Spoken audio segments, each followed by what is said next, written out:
الحمد لله نحمده ونستعينه ونستغفره ونؤمن به ونتوكل عليه ونعوذ بالله من شرور أنفسنا ومن سيئات أعمالنا من يهده الله فلا مضل له ومن يضلل فلا هادي له ونشهد أن لا إله إلا الله وحده لا شريك له ونشهد أن سيدنا وسندنا ونبينا ومولانا محمدا عبده ورسوله صلى الله تعالى عليه وعلى آله وأصحابه أجمعين أما بعد فأعوذ بالله من الشيطان الرجيم بسم الله الرحمن الرحيم قل للمؤمنين يغضوا من أبصارهم ويحفظوا فروجهم ذلك أزكى لهم إن الله خبير بما يصنعون وقال رسول الله صلى الله عليه وسلم إذا لم تستحي فاصنع ما شئت صدق الله وصدق رسوله النبي الكريم ونحن على ذلك لمن الشاهدين والشاكرين والحمد لله رب العالمين. درود شریف پڑھ لیں. اللهم صل على محمد وعلى آل محمد كما صليت على إبراهيم وعلى آل إبراهيم إنك حميد مجيد. اللهم بارك على محمد وعلى آل محمد كما باركت على إبراهيم وعلى آل إبراهيم إنك حميد مجيد. میرے محترم دوستوں، بھائیوں اور بزرگوں، اللہ سبحانہ و تعالیٰ کا بہت بڑا کرم اور احسان ہے کہ ہم بہت زیادہ قریب پہنچ چکے ہیں اس آنے والے ماہ مبارک کے، جس ماہ مبارک کے لیے ہر مسلمان، ہر کلمہ گو مشتاق رہتا ہے کہ مجھے اللہ پاک عافیت اور سلامتی کے ساتھ رمضان المبارک کا مہینہ نصیب کر دے. اللہ پاک ہم سب کو عافیت کے ساتھ، صحت اور سلامتی کے ساتھ نصیب فرمائے. چونکہ آج اسلامی مہینے رجب کی 30 تاریخ ہے، اس کا مطلب یہ ہے کہ کل 1 شعبان ہے، اور پھر انشاءاللہ جو آئندہ چاند نظر آئے گا 1 مہینے کے بعد، 29 دن بھی ہو سکتے ہیں، 30 دن بھی ہو سکتے ہیں، وہ چاند جو ہوگا وہ ماہ مبارک رمضان المبارک کا ہوگا. ایک مسلمان کے لیے اس مہینے کی آمد سے پہلے اس کی بھرپور تیاری کرنا بہت ضروری ہے. اب یہ تیاری اعمال کے اعتبار سے بھی، فراغت کے اعتبار سے بھی، اور اللہ پاک کا قرب اختیار کرنے کے اعتبار سے بھی، ہر اعتبار سے ضروری. اسی طریقے سے میرے عزیزوں، دوستوں، بزرگوں، چونکہ جتنا انسان قیامت کے قریب جائے گا اتنا ہی فتنوں کی کثرت ہوگی. اور آپ علیہ السلام نے فرمایا جس طرح تسبیح کا دھاگا ٹوٹ جائے،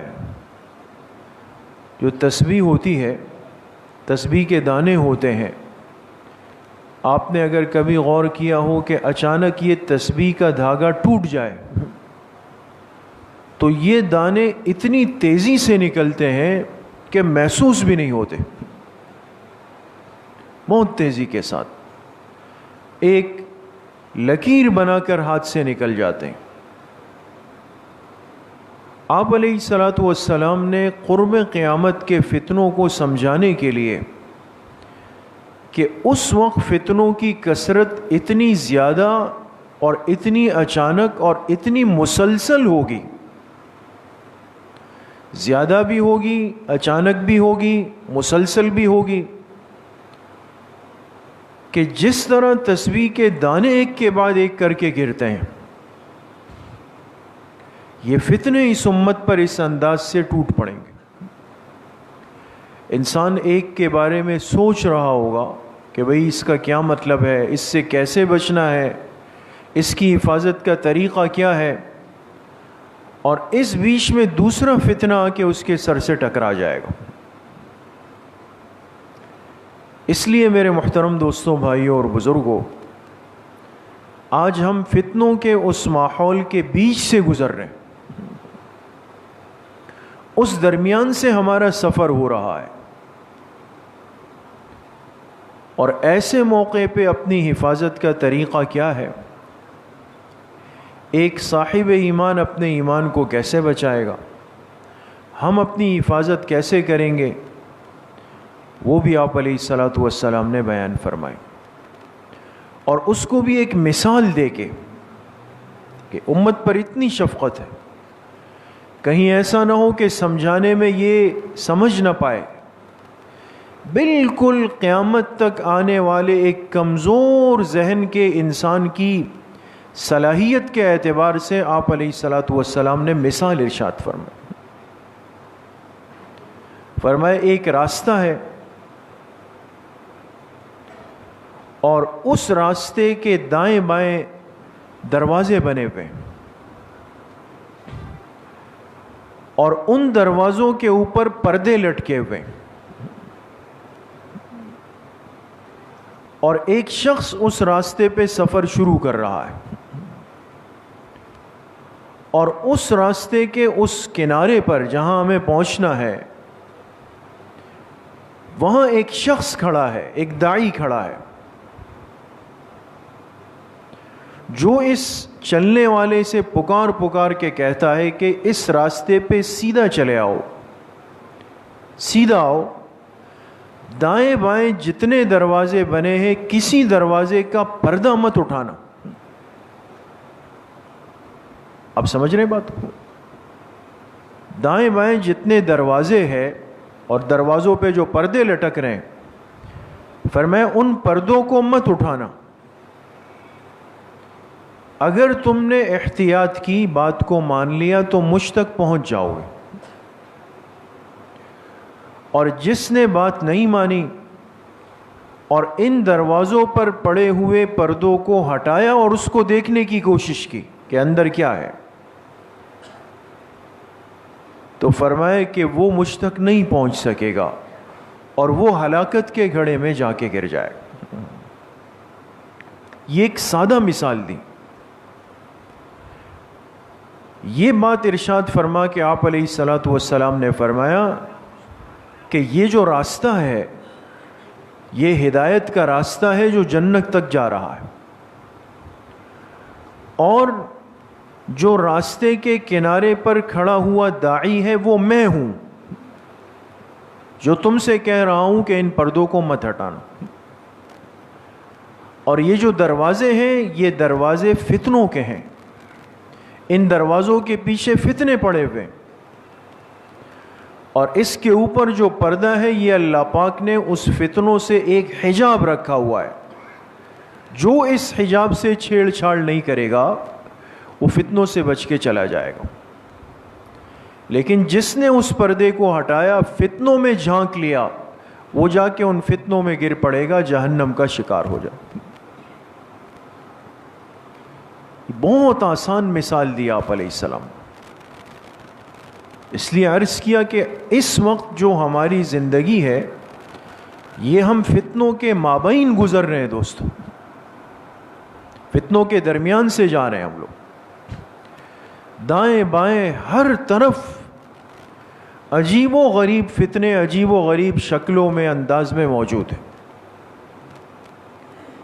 اور یہ سب ہمارے ایمان کے ڈاکو ہیں، ایمان کی سلب کرنے کی کوشش کر رہے ہیں کہ کسی طریقے سے یہ بندہ آ کے جھانک لے، پردے کو ہٹا دے اور فتنوں کے دیکھنے میں لگ کر فتنوں کا شکار ہو جائے۔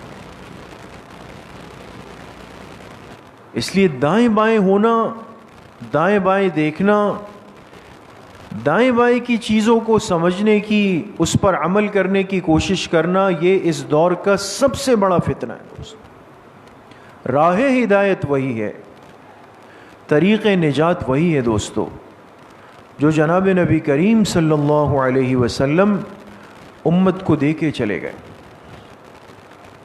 اس کے بعد اور اس کے علاوہ چاہے کوئی چیز ہمیں کتنی خوبصورت لگے، کتنی دل کو بھا جائے، اور کتنا ہمارا دل اور من چاہے کہ بھئی اس کو بھی دیکھ لوں، اس کو بھی چکھ لوں، اس کو بھی ذرا عمل میں لے آؤں، لیکن سوائے فتنوں میں مبتلا ہونے کے اور کچھ بھی نہیں ہے دوست۔ اس لیے آج ہر مسلمان چاہے وہ دنیا کے جس کونے میں، ہم یہ نہیں کہتے کہ بھئی ہم پاکستان والے مصیبت میں ہیں یا ہندوستان والے مصیبت میں ہیں یا مغربی دنیا کے مسلمان مصیبت میں، نہیں، الف سے لے کر یا تک جس کے دل میں یہ کلمہ ہے اس کے لیے فتنہ آج موجود ہے۔ ہاں، ہر جگہ کے اعتبار سے فتنوں کی نوعیت بالکل الگ الگ ہوتی، اس کی ترتیب الگ الگ ہوتی۔ تو آج ایک بہت بڑا فتنہ کیا ہے کہ انسان کو یہ احساس اندر دلایا جائے کہ بحیثیت انسان کے آپ کے کچھ حقوق ہیں، اور وہ حقوق آپ کو دیے نہیں گئے، آپ سے سلب کیے گئے۔ اچھا، پھر کیا کیا جائے ان حقوق کے لیے؟ کہ بھائی ان حقوق کو لینے کے لیے آپ کو آواز لگانی پڑے گی، آپ کو نکلنا پڑے گا، آپ کو بولنا پڑے گا کہ جی یہ میرا پیدائشی اور انسانی حق ہے جو مجھے نہیں دیا گیا، یہ مجھے ملنا چاہیے۔ آج یہ جو ہم باتیں سنتے ہیں نا، ہیومن رائٹس کی، ادارے بنتے ہیں، این جی اوز بنتے ہیں، کمیشن بنتے ہیں، یہ ہے یہ ہے یہ ہے، اور سب سے زیادہ میرے عزیزوں دوستوں بزرگوں اگر آپ غور کریں، یہ ایک حقیقت ہے مسلمہ، سب سے زیادہ حقوق کے نام پر متاثر کیا جاتا ہے خواتین کے طبقے کو، مستورات کے طبقے کو، اور ان کے ذہنوں میں یہ فکر بٹھائی جا رہی ہے کہ بھئی آپ جب انسانیت کی آبادی کا نصف حصہ آپ ہیں، آدھا حصہ تو آپ ہیں، اگر 50% انسان دنیا میں آزاد گھوم رہے، پھر رہے، تفریح کر رہے ہیں، عیاشی کر رہے ہیں، تو آپ 50% کو کیوں گھر کی چار دیواری میں بند کیا گیا ہے؟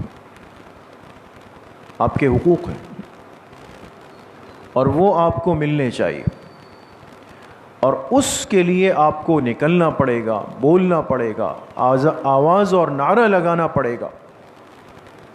آج جو یہ فتنہ ہے نا کہ بھئی فلاں مارچ کو آزادی نسواں کا دن منایا جائے گا، پوری دنیا میں عورتوں کے حقوق کا عالمی دن منایا جائے گا، 7 مارچ ہے غالباً۔ اب میرے عزیزوں دوستوں بزرگوں، پہلی بات تو یہ ہے کہ یہ حقوق کا مطالبہ کس سے ہو رہا ہے؟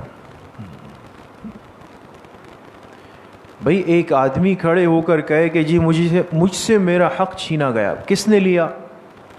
بھئی میں اس کی نوکری کرتا تھا، اس نے 1 مہینے کام لیا، تنخواہ نہیں دی، تو بات سمجھ میں آ گئی نا کہ اس ملازم کا حق کس نے مارا؟ اس کے مالک نے مارا، پکڑ لو گردن سے، قانون کے دائرے میں لے آؤ، اس سے اس کا حق لے لو۔ مجرم کا پتہ ہو تو مجرم کو پکڑا جائے، لیکن عجیب بات یہ ہے کہ عورتوں کے اندر، مستورات میں، خواتین میں یہ محنت تو کی جا رہی ہے، فکر تو پیدا کی جا رہی ہے کہ بھئی آپ اپنے حقوق کے لیے آواز اٹھائیں، لیکن ایک کامن سا سوال ہے کہ یہ حقوق کا مطالبہ کس سے کیا جا رہا ہے؟ حکومت سے ہو رہا ہے، شوہر سے ہو رہا ہے، ماں باپ سے ہو رہا ہے، معاشرے سے ہو رہا ہے، کس سے ہو رہا ہے؟ حقوق اگر غصب کیے ہیں تو کس نے کیے؟ اس لیے آپ ایک چیز پہ غور کریں، آپ کو اس ساری محنت میں ایک چیز قدر مشترک نظر آئے گی،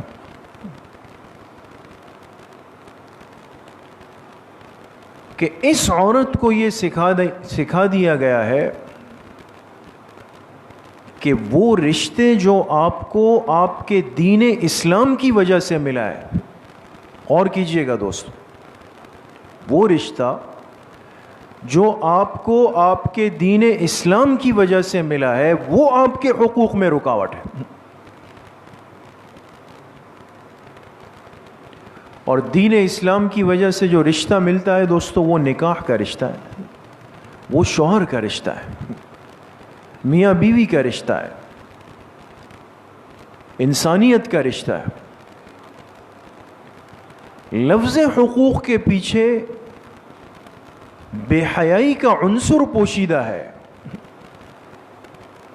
اس لیے کوئی یہ نہیں کہے گا اس میں کہ جی میں اپنی حکومت سے احتجاج کر رہی ہوں، میں اپنے اداروں سے احتجاج کر رہی ہوں، میں اپنے باس سے احتجاج کر نہیں نہیں نہیں، وہ نہیں۔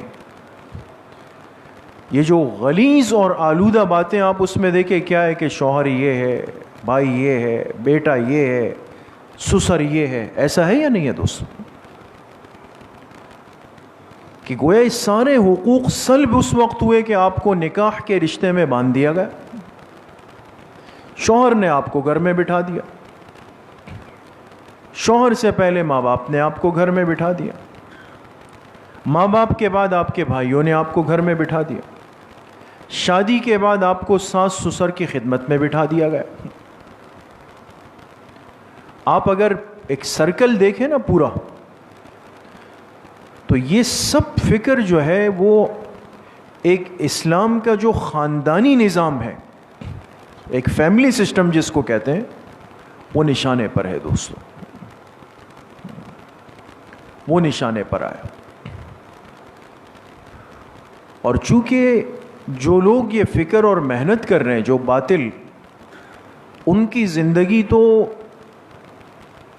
انسانیت سے نکل کر جانوروں کی زندگی کا نمونہ بن چکی، ان کے ہاں تو ان رشتوں کی کوئی پہچان، کوئی تمیز، کوئی تعارف، کوئی عظمت، کوئی احترام، کچھ بھی نہیں بچا ہے۔ وہاں تو بچے کی پیدائش ہونے کے بعد باپ اپنے کام پہ، ماں اپنے کام پہ، بچے کی تربیت کون کرے گا؟ تو اس کے لیے جو ہے چائلڈ کیئر ہاسپٹل یونٹس یہ ہوتے ہیں، اس میں مخصوص عورتیں ہوتی ہیں، ان بچوں کو ان کے حوالے کر دیا جاتا۔ بچے کو ماں کی گود نہیں ملتی، وہ وہاں تربیت پا کے بڑا ہوتا ہے۔ اس لیے ایک عالم نے بڑی خوبصورت بات کی ایک مجلس میں۔ آج ہم کہتے ہیں نا بھائی، مغربی دنیا میں، یورپین ممالک میں ایک چیز بہت عروج پہ ہے، اور اللہ حفاظت فرمائے ہمارے اسلامی ممالک میں بھی وہ چیز پیدا ہونے لگ گئی، اولڈ ایج ہومز کے نام سے، کہ جو بڑی عمر کے حضرات ہوتے ہیں جو بڑھاپے میں چلے جائیں تو ان کو جا کر ایسے اداروں میں داخل کر دیں آپ، وہاں ان کی کیئر ہوتی ہے، ان کی جو ہے بہت خیال رکھا جاتا ہے، اور ان کے لیے ایک ماحول بنایا جاتا ہے۔ تو بوڑھے ماں باپ گھر میں نہیں، وہ ان اداروں میں۔ تو وہ عالم فرمانے لگے یہ ایکشن کا ری ایکشن ہوا ہے، یہ عمل کا رد عمل ہوا ہے۔ جس بچے سے اس کی ماں کی گود لی گئی، جس نے نہ ماں کی گود دیکھی نہ باپ کی شفقت دیکھی، یہ بچہ بڑا ہو کے ماں باپ کا کیوں احترام کرے گا؟ وہیں بچہ بڑا ہو کے کہتا ہے چونکہ آپ نے مجھے بچپن میں لے جا کر ایک اجنبی عورت کی گود میں ڈال دیا، اس نے مجھے دودھ پلایا ڈبوں کا، میں وہاں پال پوس کے بڑا ہوا، اب بڑا ہونے کے بعد اب میں آپ کو آپ کا مقام دکھاتا ہوں، وہ لے جا کر ان کو اولڈ ایج ہومز میں ڈال دیتے. ختم کہانی ہے. جس معاشرے میں بچے کو ماں باپ کی گود ملی ہو، وہ اپنے ماں باپ کے پیروں کو دھونا، ان کی خدمت کرنا اپنے لیے سعادت سمجھتے ہیں. دوستوں، یہ جو ہم اپنے معاشرے میں دیکھتے ہیں نا کہ نوجوان بچے، بیٹے بیٹیاں یہ بوڑھے ماں باپ کی خدمت کر رہے ہوتے ہیں، اس کو دیکھ کر دل کروڑہا مرتبہ اللہ کا شکر ادا کرتا ہے. دوستوں،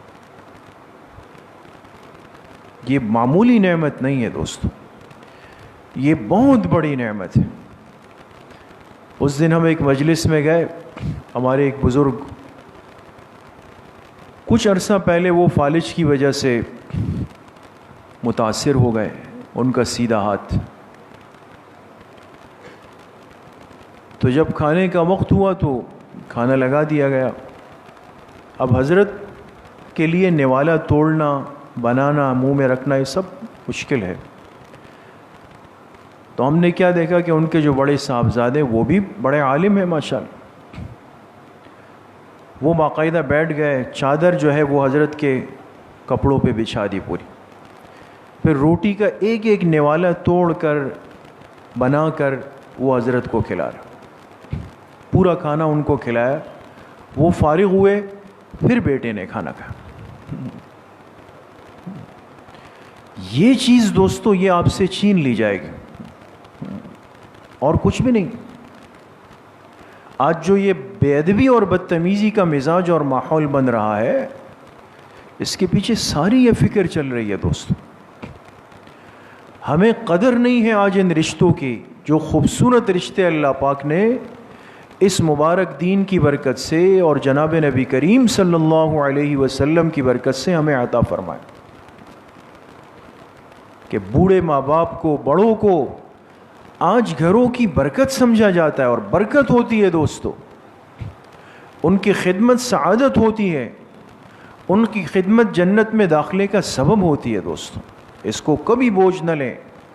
خوش نصیب اور خوش قسمت ہوتی ہے وہ اولاد کہ جن کو اللہ پاک ان کے والدین کے بڑھاپے میں ان کی خدمت کا موقع دے دے. اور یہ خدمت تو ان ماں باپ کی قربانیوں کا ہزارواں حصہ بھی نہیں ہو سکتا، جو سب کچھ ہم پہ لگا دیتے ہیں. بعض دفعہ نوجوان جب بڑے ہوتے ہیں نا، ایک جملہ آپ نے سنا ہوگا، وہ کیا کہتے ہیں؟ ہمارے باپ ہمارے لیے کچھ بنا لیتے تو آج ہمارا بھی کراچی میں کچھ ہوتا. کہتے ہیں نا، جب کوئی گھر یا پلاٹ اس طرح دیکھتے ہیں نا، ہمارے باپ ہمارے لیے. والد کو باپ کہنا بہت بڑی بے ادبی ہے دوستوں، میں صاف کہہ رہا ہوں. کوئی اپنے والد کو باپ کہہ کے مخاطب کرے. یہ اگر ہمارے لیے کچھ بنا لیتا، اس نالائق کو یہ کہنا چاہیے کہ اس نے اس لیے نہیں بنایا کہ وہ سب کچھ آپ پہ لگا چکا ہے. اس نے جو کمایا آپ کو کھلایا، آپ کو پلایا، آپ کو پہنایا، آپ کو تعلیم دلائی، آپ کی شادی کروائی. 25-28 سال تک تو آپ تیار کھاتے رہے. یہ کون کر رہا تھا؟ وہ اگر بنانا چاہتا تو ضرور بنا لیتا، لیکن آپ نالائق اور نکمے رہ جاتے. ہم پھر والدین کی ان محنتوں کو، ان قربانیوں کو، ان جان کھپانے کو ایک جملے میں ہوا کر دیتے ہیں. اس لیے میرے عزیزو، دوستو، بزرگوں، خاندانی نظام دین اسلام کی بہت بڑی برکت اور خصوصیت ہے، جس کی برکت سے آج ہمارے نسب محفوظ ہے. نسب محفوظ ہے. آج آپ دیکھیں نا، ہر ایک کو اپنے والد کا، دادا کا، پردادا کا، بعض تو اس سے بھی اوپر تک، اور کہتے بھئی ہم فلاں خاندان کو بلونگ کرتے ہیں، اس سے تعلق ہے. ننیال میں پھر چلے جاتے ہیں، یہ والدہ ہے، یہ نانا ہے، یہ پرنانا ہے، یہ نانی ہے، یہ پرنانی ہے. یہ جو ہمارے سارے کارڈ بنتے ہیں، پاسپورٹ بنتے ہیں، ساری چیزیں بنتی ہیں، اس میں کوئی خانہ خالی نہیں، اس لیے کہ اب نکاح ہو گیا۔ اب والد کا نام کیوں ہٹائیں، شوہر کا کیوں لگائیں؟ اس نقطے کو سمجھے ہوا، حق منتقل ہو گیا۔ پہلے جو ذمہ داری والد کی تھی، اب اس بچی کے سارے حقوق پورے کرنا، ذمہ داری پوری کرنا، نان نفقے کا خیال رکھنا، یہ کس کی ذمہ داری ہوگی؟ شوہر کی ہوگی۔ یہ جو شناختی کارڈ دیکھے گا نا شوہر نامدار، اس کو احساس ہوگا کہ یہ بیوی ہے، اس کا حق ادا کرنا میرے ذمہ ہے۔ یہ جو کبھی اچانک یہ باتیں دائیں بائیں کی آتی ہے نا کہ بھئی اس کا نام اس کے نام پہ لگا، یہ کر دیا وہ کر دیا، یہ سب وہ پیٹ کے مروڑ ہیں جو مغربی دنیا کو اٹھ رہے ہیں۔ اس لیے کہ فیملی سسٹم تباہ ہو چکا ہے، وہ جانوروں کی طرح زندگیاں گزار رہے ہیں، بس وہاں نہیں پتا کہ اولاد کہاں گئی۔ 18 سال کے بعد آپ منہ سے اف نہیں کر سکتے۔ آپ کی آنکھوں کے سامنے اگر خدا نخواستہ آپ کی جوان بچی وہ آپ کی آنکھوں کے سامنے آپ سے بغاوت کر لے، آپ کچھ بھی نہیں کہہ سکتے۔ آپ نے اس کو سمجھانے کی کوشش کی، روک ٹوک کی کوشش کی، آپ اس ملک کے قانون کے زد میں آ جائیں گے، آپ کو اٹھا کے جیل میں ڈال دیا جائے۔ یہ پاکیزہ دین ہے دوستو، یہ مبارک زندگی ہے کہ جس میں رشتوں کا احترام ہوتا ہے، بچیوں کی تربیت ہوتی ہے، ان کو گھر چلانے کا، بڑوں کے ادب آداب کا، شوہر کے حقوق کا طریقہ سکھایا جاتا ہے۔ اگر آج ان کو یہ کہہ دیا جائے کہ جی میں تو جھاڑو پونچھے لگانے کے لیے نہیں آئی تھی، میں تو جھاڑو پونچھے لگانے کے لیے نہیں آئی تھی۔ ہم گئے ختم بخاری شریف ایک بنات کے مدرسے میں، ابھی جیسے ابھی پیچھے دنوں چل رہا تھا، تو ایک بزرگ بیان فرما رہے تھے، بڑی اچھی بات کی انہوں نے۔ فرمایا جو بچیاں فارغ ہو جاتی ہے وہ آج کے بعد عالمہ کہلائے گی نا، عالمہ۔ تو فرمایا کہ عالمہ بننے کے بعد بات یاد رکھنا، تمہاری شادی ہو جائے گی، شوہر کے گھر چلی جاؤ گے، لیکن بعض دفعہ یہ علم جو ہوتا ہے نا اس کا تحمل نہیں ہوتا اندر، تحمل۔ تو جی میں تو عالم ہوں، میں نے تو بخاری شریف ترمذی پڑھی۔ تو شوہر کے گھر جانے کے بعد وہ کہے میں تو جھاڑو پوچھا نہیں لگاتی ہوں، میرے ذمے تو ساس سسر کی خدمت نہیں ہے، ہانڈی پکانی نہیں ہے، میں تو کتابیں پڑھی۔ تو حضرت نے فرمایا ان طالبات کو مخاطب کر کے، چونکہ ان کے استاذ بھی تھے، کہا یہ شکایت ہمیں نہ ہے، آپ کو ہم نے علم اس لیے نہیں پڑھایا کہ کل آپ جا کے اپنی خدمت کے موقع پر کہو کہ مجھے جھاڑو پوچھا نہیں لگانا۔ فرمایا آپ نے دونوں کام کرنے، جو علم آپ نے 6 سال 8 سال 10 سال میں سیکھا وہ بھی ضائع نہیں ہونا، اس کے لیے بھی وقت نکالیں گے۔ جس گھر میں جا رہی ہیں اس گھر کے افراد کو دین کا علم آپ سکھائیں، ان کو بٹھائیں، وقت دیں ان کو، اور اس کے ساتھ ساتھ اسی علم کی برکت سے آپ کو شوہر کے حقوق، بڑوں کے حقوق، بوڑھوں کے حقوق، بچوں کی تربیت، سب چیزیں سکھائی گئی۔ آپ کیسے کہہ سکتی ہے کہ میرے ذمہ جھاڑو پوچھا نہیں؟ یہ سب کام کرنے، یہ نظام دوستو اس ترتیب پہ چل رہا ہے۔ تو آج ہمیں اس نعمت کی قدر کی ضرورت ہے، خاص طور پہ جو ہمارے مستورات کا طبقہ ہے، گھروں کی خواتین ہیں، یہ ہماری ذمہ داری ہے کہ ہم ان کی دینی دنیاوی ہر اعتبار سے تربیت کی فکر کریں۔ یہ فکر ہم وقت پہ نہیں کرتے، نہ ان کو دین سکھایا، نہ دنیا کے چلانے کا طریقہ سکھایا، بعد میں پھر پریشان ہوتے ہیں۔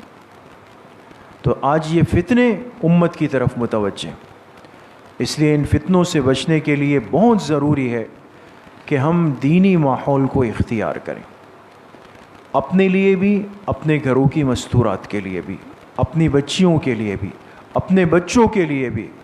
ان کو دین کا اتنا بنیادی اور ضروری علم ضرور دیں کہ کل وہ کسی کے لیے پریشانی کا یا آپ کے لیے پریشانی کا باعث نہ بنے۔ اللہ کریم مجھے بھی آپ سب کو صحیح عمل کی توفیق نصیب فرمائے۔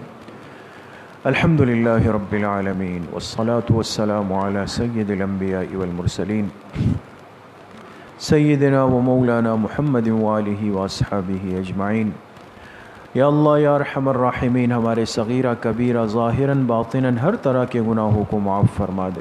یا اللہ پوری امت کے گناہوں کو معاف فرما دے، ظاہر اور باطن کے فتنوں سے ہم سب کی حفاظت فرما دے، پوری زندگی اتباع سنت میں گزارنے کی توفیق نصیب فرما دے۔ جتنے بیمار گھروں میں ہیں، اسپتالوں میں ہیں، مسجد کے جتنے بزرگ احباب نمازی بیمار ہیں، اے اللہ سب کو شفائے کامل عاجل نصیب فرما دے۔ جتنے مرحومین مرحومات دنیا سے چلے گئے، یا اللہ سب کی مغفرت فرما دے، ہم سب کا خاتمہ بالایمان و بالخیر نصیب فرما دے۔ ہماری دعاؤں کو اپنے فضل و کرم سے، فضل و رحمت سے اپنی بارگاہ میں قبول و منظور فرما دے۔ وصلی اللہ وسلم علی نبینا محمد وآلہ وصحبہ اجمعین برحمتک۔